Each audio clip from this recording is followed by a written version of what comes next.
नमस्कार। आज बात करते हैं बिहार की दूसरी इंटर लेवल भर्ती प्रक्रिया के बारे में। इसमें कुछ अच्छी खबर भी है, लेकिन साथ ही कुछ पुरानी चिंताएं भी जस की तस बनी हुई हैं। चलिए समझते हैं कि आखिर चल क्या रहा है। तो सबसे पहले और सबसे बड़ी खबर से शुरू करते हैं। बिहार कर्मचारी चयन आयोग यानी बीएसएससी ने वैकेंसी लिस्ट में 1107 नए पद और जोड़ दिए हैं। हाँ, ये एक बहुत बड़ा अपडेट है। तो देखिए, आंकड़ों में ये बदलाव कैसा दिखता है। पहले जो वैकेंसी 25,311 थी, वो अब बढ़कर 26,426 हो गई है। मतलब 1,000 से ज्यादा नए अवसर। ये उन उम्मीदवारों के लिए वाकई में एक बड़ी उम्मीद की किरण है जो इसकी तैयारी कर रहे हैं।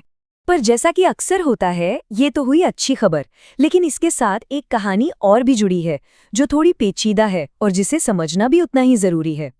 और ये वो नंबर है जो इस भर्ती के असल पैमाने को दिखाता है। इन 26,000 से कुछ ज्यादा पदों के लिए 33 लाख से भी ज्यादा लोगों ने अप्लाई किया है। जरा सोचिए इस कंपटीशन के बारे में। ये संख्या कई छोटे देशों की आबादी से भी ज्यादा है, और ये सब एक ही सरकारी नौकरी की दौड़ में शामिल हैं। और ये जो आप देख रहे हैं, ये कोई एक राय नहीं है। ये वो गुस्सा और निराशा है जो उन लाखों आवेदकों में देखी जा रही है जो 2023 से लगातार हो रही देरी से परेशान हैं। बार बार तारीखें बढ़ना, फॉर्म का फिर से खुलना, उनकी हताशा बिल्कुल साफ है। और ये जो निराशा है, ये यूं ही नहीं है। इसके पीछे एक लंबा इतिहास है। पहली इंटर लेवल परीक्षा जो 2014 में आई थी, उसका फाइनल रिजल्ट आने में सोचिए पूरे 7 साल लग गए। ये जो लंबा इंतजार है, यही आज के आवेदकों के मन में सबसे बड़ी चिंता का कारण बना हुआ है। तो सवाल यही उठता है कि इस पुराने अनुभव को देखते हुए इन 33 लाख आवेदकों का भविष्य कैसा होने वाला है। आखिर उनकी चयन प्रक्रिया कैसी होगी? चलिए अब इसे ही समझते हैं। तो सबसे पहले ये जानना जरूरी है कि हर आवेदक को एक बहुत ही सख्त सिलेक्शन प्रोसेस से गुजरना होगा, जिसके 3 मेन स्टेजेस हैं। आइए एक एक करके इन पर नजर डालते हैं। सिलेक्शन का ये पूरा सफर 3 हिस्सों में बटा हुआ है। सबसे पहला पड़ाव है प्रीलिम्स यानी प्रारंभिक परीक्षा।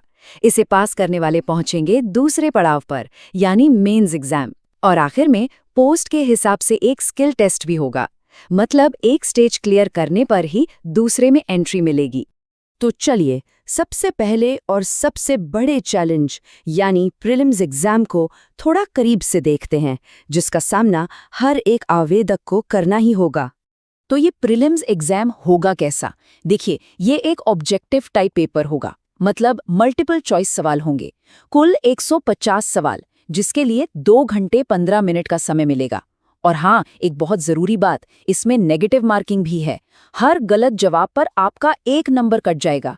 तो सटीकता बहुत जरूरी है। अब तैयारी किन चीजों की करनी होगी? तो मेनली 4 सेक्शन पर फोकस करना है। General studies, general science, maths और मेंटल एबिलिटी, जिसे हम आम भाषा में रीजनिंग भी कहते हैं। अब देखिए, सिर्फ एग्जाम देना ही काफी नहीं है। अगले राउंड में जाने के लिए एक मिनिमम स्कोर लाना जरूरी है। इसी को कहते हैं क्वालिफाइंग मार्क्स। सिंपल भाषा में ये वो कट ऑफ है जिसे पार करना ही होगा। तो यहाँ आप देख सकते हैं कि किस कैटेगरी के लिए कितना मिनिमम स्कोर लाना जरूरी है। जनरल कैटेगरी के लिए ये 40% है। वहीं बीसी, एमबीसी और SC/ST जैसी रिजर्व्ड कैटेगरीज के लिए ये थोड़ा कम है, जिससे उन्हें कुछ राहत मिलती है। ठीक है, मान लेते हैं कि प्रीलिम्स एग्जाम हो गया और रिजल्ट भी आ गया। तो इसके बाद की कहानी क्या है? आगे का प्रोसेस कैसे काम करेगा? चलिए अब वो देखते हैं। यहाँ एक बहुत ज़रूरी बात है जो सबको पता होनी चाहिए। जितनी भी टोटल वैकेंसी हैं, उसके 5 गुना उम्मीदवारों को मेंस एग्जाम के लिए सिलेक्ट किया जाएगा। मतलब अगर 26,000 पद हैं तो लगभग 1,30,000 लोग अगले राउंड में जाएंगे। और हाँ, क्योंकि इतने सारे लोग एग्जाम देंगे तो जाहिर है कि परीक्षा कई दिनों और कई शिफ्ट्स में होगी। ऐसे में पेपर के डिफिकल्टी लेवल में थोड़ा बहुत अंतर आ सकता है। इसीलिए सबके साथ बराबरी हो, इसके लिए नॉर्मलाइजेशन का तरीका अपनाया जाएगा। तो कुल मिलाकर कहानी क्या है? एक तरफ तो पद बढ़ने से मौके ज्यादा दिख रहे हैं, जो कि एक बहुत अच्छी बात है। लेकिन दूसरी तरफ भर्ती प्रक्रिया में हो रही ये जो अंतहीन देरी है, उसने गहरी अनिश्चितता भी पैदा कर दी है।